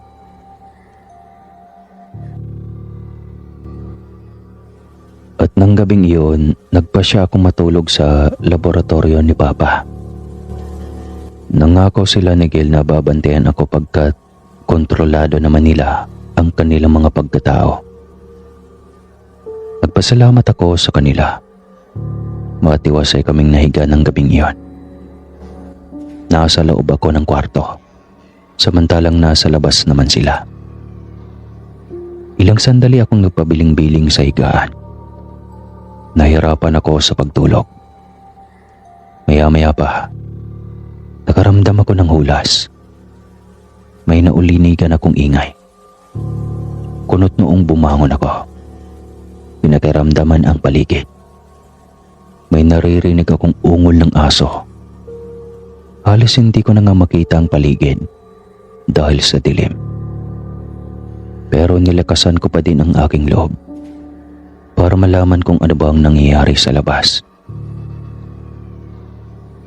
Naglakad ako at sinubukang silipin ang aking papa at si Gil kung ano ba ang nangyayari sa kanila. Wala naman akong napansing kakaiba maliban na lang sa mas pinadilim pa yata ang kanilang kwarto at wala na akong mahagilap na kahit ano. Papa? Mahina akong tawag sa kanya. Bigla akong kinilabutan at hindi malaman ang gagawin. Basta na lang akong natakot at nanginig nang makarinig ng mahinang mga pag-angil sa aking likuran. Napamulagat ako nang makita si Papa. Dilat ang mga mata at may napakahabang dila. Naninilaw ang mga ngipin habang naririnig ang napapaos niyang angin. Ni hindi man lang siya kumukurap habang nakangisi na animoy sinapian ng 10 demonyo. Namutla ako at tinakasan ng kaluluwa. Ngumisi si Papa, pero nahahalata akong pinipigilan niya ang kanyang sarili na sindakin ako. Napaatras tuloy ako sa labis na takot. Hindi ko alam kung ano bang nangyayari kay Papa. Ang natatandaan ko, nagpumilit siyang tumayo habang tumutulo ang laway na para bang gripong may tagas. Pero hindi siya makalapit sa akin. Nasa unahan lang siya. Natatakam habang nakatitig sa akin. Hindi ko malaman kung ano ang gagawin. Hindi ako makagalaw. Hindi ako makapagsalita. Literal na nawalan ako ng tapang sa mga nakita ko. Nalaman ko na lang na pilit siyang umahakbang papalapit sa akin. Gusto kong umiyak. Itaboy siya. Dahil takot na ako sa kanya. Pero hindi ko magawa. Biglang sumama ang pagkaramdam ko nang basta na lang siyang magsalita sa harap ko. Pumasok ka na sa kwarto mo, anak. Wika niya. Kaya kaagad na namaga ang aking mga mata nang magsimula akong umiyak. Sobrang bigat na bigat ang pagkaramdam ko. Hindi ko magawang magalit o husgahan man lang ang aking papa. Sa totoo lang, naaawa ako sa kanya. Ilang beses na siyang nahihirapan. Iba naman si Gil na hinayaan lang akong panoorin si Papa na nagbabago ng anyo habang nakagapos. Mula nang hindi na siya pinabalik ni Tita Sam sa inyo, ako na ang naging kasama niya sa paghihirap niyang ito. Nagsimula ang kanyang pag-asawang nang mamatay ang lolo mo. Siya ang tumanggap ng pamana nitong Bertod. Samantalang ako, aswang na simula pa ng iluwal ako ni Mami mula sa kanyang sinapupunan. Hindi ako hinusgahan ng aking Mami. Alam mo naman siguro na wala akong ama, hindi ba? At hindi totoo na patay na siya. dahil hindi lang pwede na magsama si mami at daddy. Gaano pa man nila kagusto, wala silang magagawa. Halos maglupasay nga si mami sa pagmamakaawa na manatili na lang si daddy sa aming tabi. Pero si daddy ang gustong lumayo. Ayaw niyang masaktan si mami dahil aminado siya na nahihirapan siyang kontrolin ang kanyang sarili. Dahil sa aking narinig ay gusto ko na tuloy maglupasay ng kakaiyak. Hindi ko alam kung paano ilulugar ang sarili ko. Napakasama kong tao para husgahan si Gail. Gayong ginagawa niya ang lahat para protektahan ako at ang papa ko. Nanliit ako sa pagiging mapagmataas ko. Gayunpaman, tinanggap ko sa aking sarili na walang kapatawaran ang ginagawa ko sa dati kong kasintahan. Sobra-sobra na ang panlalait ko sa kanya. Kaya naman, dahan-dahan akong lumuhod sa kanyang harapan. Mari, anong ginagawa mo? Sindak niyang wika at saka pinilit akong tumayo. Pero nagmatigas ako. Patawarin mo ko sa lahat ng ginawa ko, Gil. Hindi ko alam na ito pala ang pinagdudusahan mo ng mahabang panahon. Napaka-selfish ko para isipin lamang ang sarili ko. Umiyak ako at mas lalong lumuhod sa kanyang harapan. Nabaghan si Gil sa ginawa ko at sa pilitan na akong pinatayo. Pakiusap, huwag mo nang sisihin ang sarili mo. Hindi mo kasalanan na naging aswang kami. Wala kang kasalanan sa lahing pinagmula namin. Nagyakapan kaming dalawa ni Gail. Nagkapatawaran. Alam kong pareho kaming nasaktan pero saan ba ako dapat na lumugar? Alam ko naman na malaki ang puwang ng Panginoon kung ako ay magpatawad. Para sa lalaking mahal ko at para sa sarili ko. Ayaw ko nang mawalay sa kanila. Gusto kong hawaan mo ko. Ano? Hindi. Hindi ko magagawa iyan sa'yo. Pero Gail, mahal pa din kita. At para patas, hayaan mo na lang ako na magiging kagaya mo. Wala akong pakialam. Ang mahalaga, magkasama tayo maging si Papa. Ayoko nang mahiwalay pa sa inyo.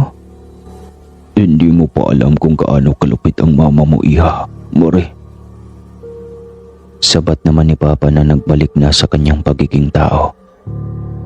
Lumipas na pala ang hating gabi. Nakikita kong kinalagan na siya ulit ni Gail. Siguro ganito din ang nangyayari sa kanila sa ibang mga araw. Hindi ko maiwasang malungkot sa sinapit nilang dalawa. Malungkot ang mga buhay ni Gail at ni Papa. Kaya naman kahit alam kong hindi ito kapanipaniwala sa kanila, ay kailangan kong gumawa ng paraan para maayos ang mga nasira nilang buhay. Ilang araw pa akong nanatili sa kanilang laboratorio. Kinabisado ko ang mga kemikal na tinuturok para maging aswang ang isang tao. Hindi pala totoo na dumudukot sila ng mga tao para pag-eksperimentuhan. Bagkus ay mga volunteer na aswang ang nakakulong sa malalaking cylinder. Kinukuhanan sila ng dugo para ibigay sa mga taong nais maging aswang. May sariling antidote din ito, kaya labis ang tuwa na nadarama ko.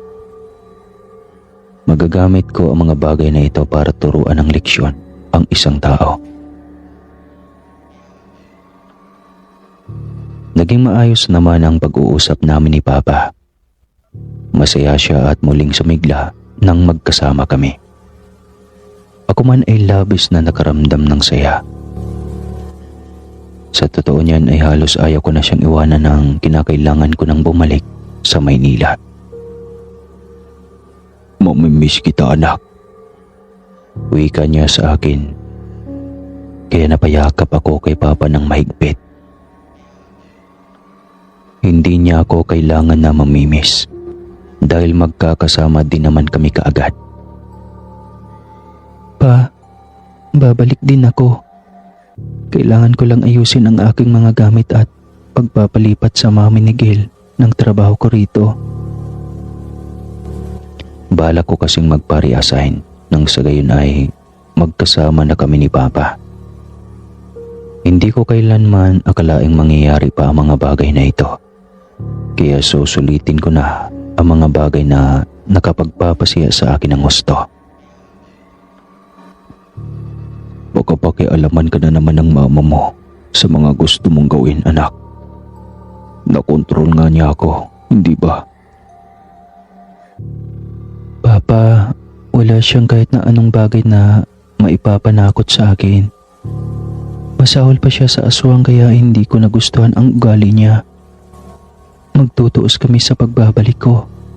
At sana, maging handa siya.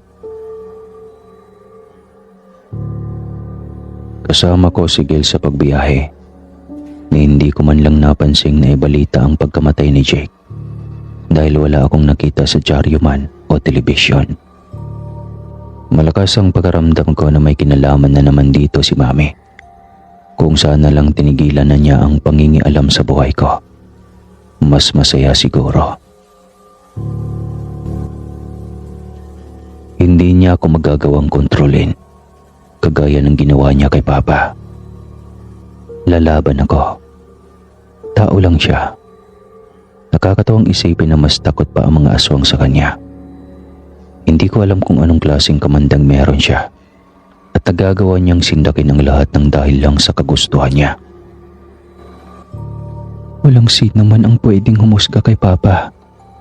Lahat ng nilalang sa mundo, aswang man, tao o hayop o mga halaman, may kanya-kanyang dahilan kung bakit nasa ibabaw ng mundo sila. Dapat lang naman siguro na irespeto natin ang mga iyon. Dahil binigyan tayo ng Panginoon ng pagkakataong mabuhay. Huwag nating sayangin sa pagmamalupit at kung ano pa man. Kaya sa iyo, Gil, sorry sa lahat ng masasakit na nasabi ko noon. Nabulag lang siguro ako ng takot. Tumawa sa akin si Gil. Hindi ko naman ginusto na pumatay ng tao. May binabalak siya sa'yo, kaya inunahan ko na. Kaysa naman mapahamak ang babaeng mahal ko. Kaso sarado ang isipan mo sa pagpapaliwanag ko dati sa'yo. Ayaw mo nang makinig sa akin nun. Kaya nangyari ang mga bagay na iyon. Aminado ako na mula kaagad ang pisngi ko pagkasabi niya noon. Sakit na lalamunan ko ba? Walang tao sa bahay nang makarating ako. Hindi ko alam kung bakit hindi ako sinalubong ni Mami. Gayong tumawag ako sa kanya na uuwi na ako. Walang imik na tumuloy ako sa bahay at inayos ang mga dala ko sa aking kwarto. Ilang sandali lang namataan ko ang pagdaan ng isang anino sa aking gilid. Ma'am? Tawag ko pero wala namang sumasagot. Alam kong si Mami iyon dahil umalingasaw kaagad ang kanyang pabango nang dumaan siya. Kaya naman naisip kong makipaglaro sa kanya. Ito naman talaga ang gusto ni Mami, kaya pues, pagbibigyan ko siya. Tumayo ako at kinuha ang isang syringe at itinago sa aking likuran. May laman na itong kemikal na magpapabago sa kanyang buhay, kaya alam kong magtatanda na siya. Lalabas na muna ako at mamamasyal. Alam kong hihintayin niya ako kaya sisiguraduhin kong mamayang gabi magbabago na ang kanyang tingin at hindi na kailanman manghuhusga. Napadpad ako sa plaza sa kapapasyal. Nakasunod lang sa akin si Gil. Kanina pa daw niya ako napapansin na malalim ang iniisip pero wala naman akong sinasabi sa kanya. Hanggat maaari ay ayaw kong ipaalam ang aking binabalak at baka humadlang pa siya. Ayaw kong masira ang aking mga plano. Ilang saglit lang, naisip ko nang magpaalam kay Gail. Kailangan ko nang umuwi. Uwi ka ko. Kunot noong pinagmasdan ako ni Gail. Ihatid na kita. Sige. Naglakad lang kami dahil malapit lang sa bahay ang plaza. May nadaanan kami mga nagkukumpulang tsismosa. Kaya napataas ang kilay ko nang marinig ang pinagsasabi nila. Ori, alam mo ba kagabi ay may nakasakupa kaming aswang ng aking asawa? Kamukha ito ni Aling Duna at inakyat niya pa ang bahay ni Nasining para biktimahin ang babaeng buntis. Ay talaga? Totoo ba yung sinasabi mo? Naku, huwag kang gagawa ng kwento kung ayaw mong mapabarangay. Napalingon ako sa isang matabang babaeng sumawata doon sa kumari niyang tsismosa. Tama naman kasi ito. Sa panahon ngayon, mahirap mang bintang at gumawa ng kwento, lalo na't bawat bitaw ng masasamang salita sa kapwa ay may katumbas na kaparasahan at bayad sa batas. Iba na ang panahon ngayon. Lahat na lang ng pagkakawalang kataga ay kailangang walang madadamay o walang napapangalanan. Ang tawagin sa kahit na anong nilalang ang tao, pagmumurahin man ito o ipahiya, ay hindi pinapalusot ng mga alagad ng batas. Oras na ang isang usisera ay naireklamo. May karapatang parusa o ukol rito. Magbabayad ba ng multa at hindi mawawala ang paghingi ng tawad sa kung sino man na kanilang nagawan ng kasalanan. Mas lalo lang delikado kapag ipinagsigawan ito sa harapan ng maraming tao. Mas lalo kasing magkakagulo ang mga marites at marami pang madadamay. Pero ang mami ko, hindi ko alam kung ano ang tumatakbo sa isip. Siguro sadyang nagustuhan lang niya ang magiging mapagmataas. At kahit na wala na itong ikinaganda sa relasyon niya kay Papa, winasak niya ang pangarap kong maging buo ang pamilya. Akala ko, tadhana ang may kasalanan. Si Mami lang pala. Nilagpasan namin ang mga tsismosa. Sa iba na naman ang naging topic, kaya mabilis kaming nakarating sa bahay. Maliwanag sa loob pero katulad kanina, hindi rin lumabas si Mami. Napangiti ako. Hindi na muna ako papasok. Ayos lang ba? Tugon ni Gail. O naman, ingat ka. Mahina kong sambit tsaka nagmamadali na sa pagpasok. Hindi ko na pinansin ang nagtatakang tingin ni Gail dahil alam kong alam niya na hindi rin naman ako magsasalita. Nabasa ko sa ginawang libro ni Papa na ang formula na nilikha niya ay hindi lang injectable. Pwede din pala itong ihalo sa pagkain. Napangisi ako at kinuha ang pasalubong kong prutas tsaka itinurok doon ang kemikal na kinuha ko sa laboratorio ni Papa. Alam kong walang kaalam-alam si Mamay patungkol doon, kaya naman kailangan kong mag-ingat. Walang babalang pumasok ako sa kanyang kwarto at hindi na nagkabalang kumatok pa. Habang alam ko na kung nasaan si Mami. Ma'am, tawag ko sa kanya ngunit hindi siya sumagot. Sa pagkakataong ito, nadatnan ko siya sa banyo. Nakaharap sa lababo at mukhang galing sa pagsuka. Ma'am, okay ka lang ba? Batid kong nagulat si Mamay sa biglaan kong paglapit. Namumula ang kanyang mga mata at parang hindi halos makahinga. Dahil sa kanyang ikinawi, ay nag-alala ako ng gusto sa kanya. Ma'am, may problema ba? Tila lasing kong gumalaw si Mami. Pasuray-suray at nanginginig. Tila ba kahit na anong oras ay sasapian na lang bigla. Ang kanyang bibig ay namamaga tapos naglalaway. Hindi ko tuloy maintindihan kung ano bang nararamdaman niya. Nanlaki ang kanyang mga mata nang makita ako. Hindi yata siya makapaniwala. Sabi pa niya sa akin, lumayo daw ako sa kanya. Wala daw siyang balak na maging katulad niya ako.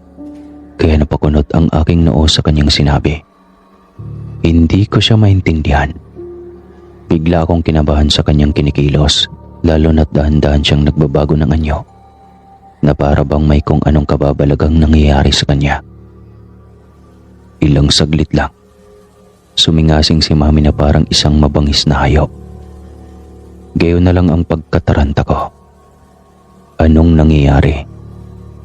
Hindi ko pa siya natuturukan ng pampaaswang ay basta na lang siyang nagbago ng anyo. Ano ba talaga ang problema? Napasigaw na lang ako nang magulat sa ginawa niyang pagdakma sa akin. Halos hindi ako makahinga sa pagdaga ni Mami. Kaya gayon na lang ang pagkataranta ko. Mami, anong nangyari sa iyo? Hintakot kong wika habang patuloy sa pagsangga sa kanya.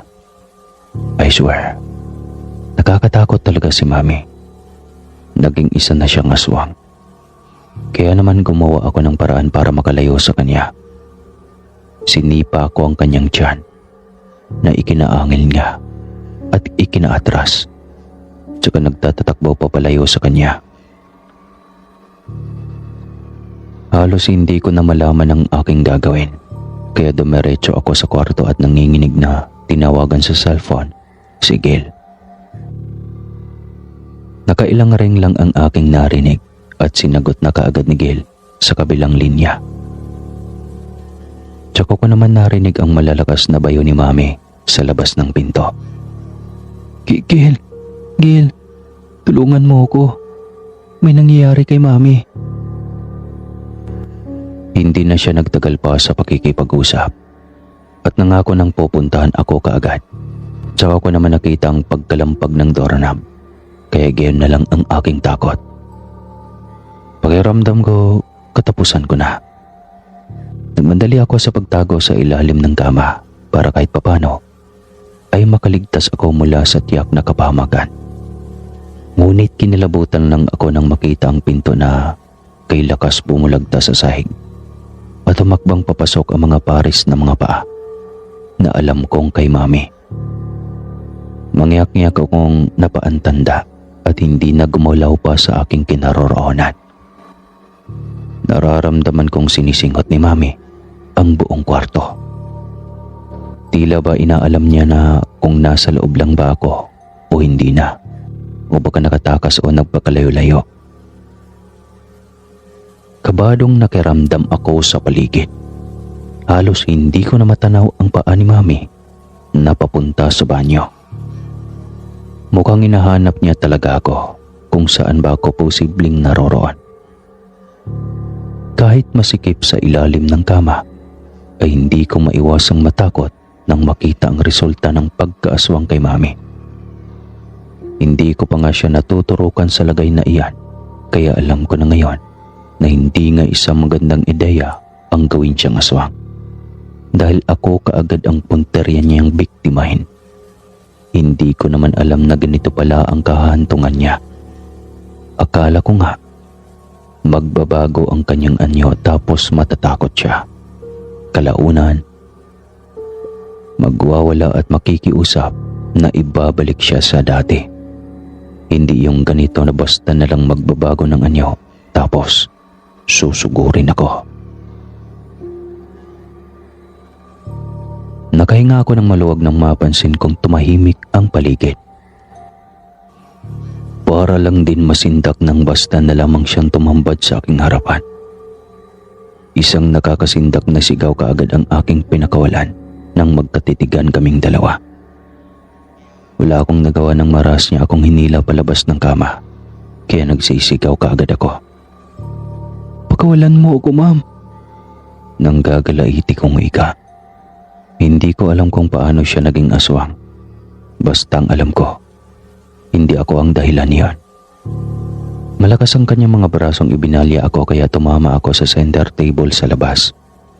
Halos hindi ako makahinga sa sakit. Kaya naman gumapang ako at sinubukang lumayo. Muli na sana niya akong dadaganan kung hindi lang ba dumating si Gil. At siya ang nakipaglaban sa aswang na bersyon ng aking ina. Kagaya ko, nagulat din siya sa nakita ko. Mare, anong nangyari kay Tita Sam? Hindi ko alam, Gil. Basta na lang siyang naging ganyan. Mangiyak-ngiyak kong wika. Tinitigan ni Gil si Mami. Isang matandang aswang ang may gawa nito sa kanya. Ginawa siyang yanggaw. Wika niya na ikinalaki ng aking mga mata. Hindi ineksperimentuhan si Mami, kundi legit ang panghahawa sa kanya. Kung gayon, hindi ang antidote ang gawa ni Papa ang kailangan niya kundi isang albularyo. Napatayaw ako nang makita kong ginamitan na ni Gil ng lakas si Mami para maigapos. Hindi ko na nga alam kung saan siya nakakuha ng panali at kaagad niyang itinali ang aking ina. Para itong zombie na nagwawala at naglalaway habang nanilisik na nakatitig sa akin. Hindi ko tuloy maiwasang makaramdam ng takot. Isang malaking problema itong kinasangkutan ko. Nanginginig na napaiyak ako sa labis na takot. Hindi ko malaman ang gagawin, lalo na't nauunahan ako ng takot. Kung sana lang hindi na ako nagbalak ng masama. Wala akong kalam-alam na magdudusa pala kaagad ang aking ina sa ginusto kong kahinatnan niya. Kahit alam kong imposible, wala na akong pagpipilian. Kailangan kong tawagan si Papa. Siya lang ang makakatulong sa akin sa pagkakataong ito. Sa nanginginig na boses, ipinaliwanag ko sa kanya sa tawag na kailangan ko ang tulong niya para mapabuti si Mami. Hindi ko alam kung bakit tila nananalo ako sa loto nang sabihin ni Papa. Napapunta na siya sa akin naroroonan ko. Wala sigurong maniniwala sa lahat ng sasabihin ko at iisiping nababaliw na ako. Pero magagawang umalis ng aking ama nang hindi na sumasakay sa kahit na anong klaseng sasakyan. Sa pagiging aswang niya, kaya niyang lumipad.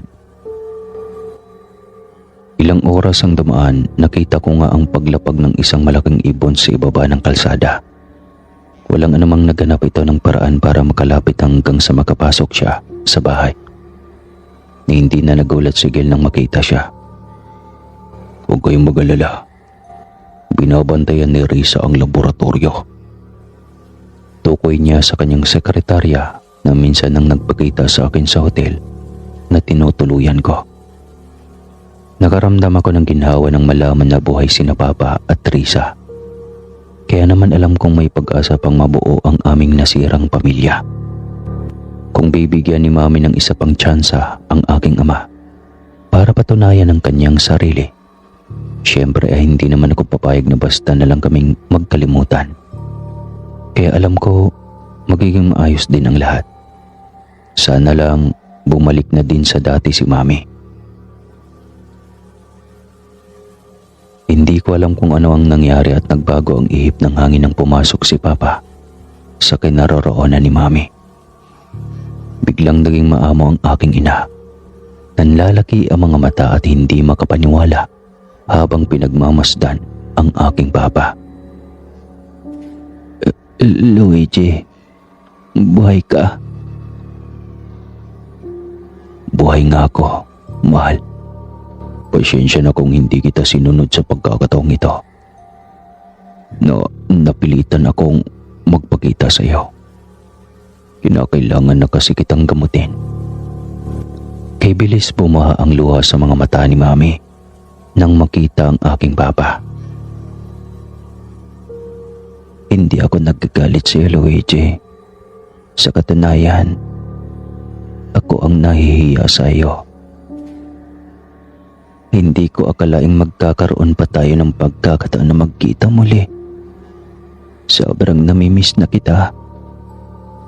Hindi ko na mapigilang umiyak nang makitang nagyakapan sina Mami at Papa. Wala akong nakikitang panghusga sa mukha niya. Sa halip, pangungulila ang nakita ko sa kanyang mga mata. Dahil sa nakikita kong saya sa kanilang mga mukha, umaasa ako na baka mabubuo pa talaga ang pamilya namin. Gagamutin kita, mahal ko. Gagamutin kita. Pero hindi mo naman ako kailangang pagkaabalahan pa, Luigi. Isa akong yanggaw. Nayanggaw ako nang walang akong kamalay-malay at alam kong dahil ito sa kasakiman ko. Kaya naisip kong parusahan ang aking sarili. Nahihiya ako sa anak natin. Masyado akong perfeksyonista pero hindi ko naman makita ang totoong ugali ko. Kung saan na lang nagawa kong ayusin ang buhay ko at hindi ka na hinusgahan. Wala akong ipinagkaiba sa iyo ngayon. Umiiyak si Mami pagkasabi niyon. Ako man ay naiyak pero mas tumindi ang bugso ng aking damdamin nang marinig ang sinabi ni Papa. Huwag mong kamuhian ang sarili mo kung isa ka ng aswang. Dahil hindi naman natin ginusto ang maging ganito. Lagi mong tatandaan, ang pagiging isang pambihirang nilalang ay regalo sa atin ng Poong May Kapal. Huwag natin itong kamuhian. Bagkus gawin nating gabay para tayo ay maging masaya. Aniya kaya nagawa niyang pangitiin si Mami. Sigil naman ay inakbayan ako. Sabay naming pinagmasdan ang dahan-dahang pagbabalik ni Mami sa pagiging tao. Naglaho na ang kanyang nakakatakot na anyo. Kinabahan ako kanina. Aniya, napatingin ako sa kanya. Bakit naman? Halata ko kanina pa na may masama kang binabalak pero hindi nga lang natuloy kasi may nangyari na. Napangiwi ako nang marinig ang sinabi niya. Naisip ko, napakasalbahay ko palang anak dahil hiniling kong maging aswang si Mami kahit hindi naman dapat. Nagsilbing aral talaga sa akin ang lahat ng nangyari na ito. Kalimutan na natin iyon. Hindi ka ba natutuwa? Para magkakabalikan na sina Mami at Papa. Tuwa akong saad. Sana nga pati tayo Otomatiko akong napalingon sa kanya at nagulat nang makita siyang tumingala sa kaysame. At nagkunwaring walang sinabi. Sinamaan ko siya ng tingin. Hindi naman ako bingi. Inigit ko ang braso niya at sa pilitan siyang iniharap sa akin. Ano bang gusto mo? Sabi ko sa kanya. Kumislap ang mga mata ni Gail. Hindi mo na nga pala ako mahal. Aniya kaya napangisi ako sa kanyang sinabi. Masyado siyang advance mag-isip. Hindi pa nga niya ako sinusubukang suyuin, pero sumusuko na siya. Mukhang kailangan yata na ako na ang sumuyo sa kanya.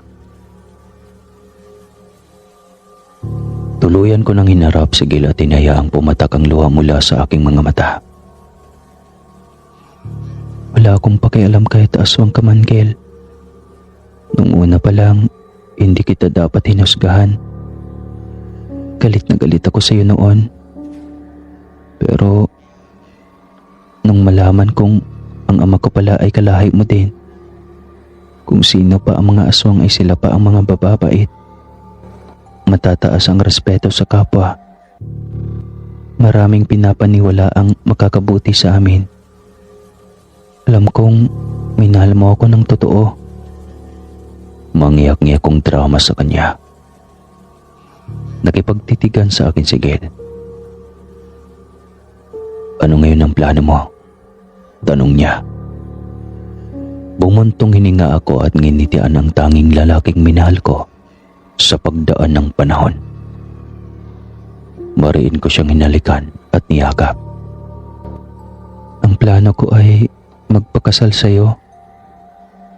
Maliwanag ang mukha kong wika, kaya bumaha ang tuwa sa kanyang mga labi. Alam ko ito na ang happy ending namin. Tuluyan ko ng magiging ex ang aswang na lalaking nasa harapan ko. Pero magiging ex ko lang siya dahil malapit ko na siyang maging asawa. At hindi ko nahayaang magkahiwalay pa kami kahit kailan. Salamat, Marie. Ako man ay mangangakong mamahalin ka hanggang nabubuhay ako. Siguro aabot pa hanggang kamatayan ko. At yun na nga ang nangyari sa buhay namin. Naging pamilya kaming aswang. Tuluyan ang naging aswang ang aking ina. Pareho na sila ni Papa. At buo ang pamilya namin. Dumagdag pa ang lalaking minahal ko. Kaya sa mga single na nakikinig dyan, huwag kayong mawala ng pag-asa. Kasi darating ang araw na hindi lang kape ang magpapainit sa inyo. Pati na rin ang kalagitnaan ng gabi. Alright.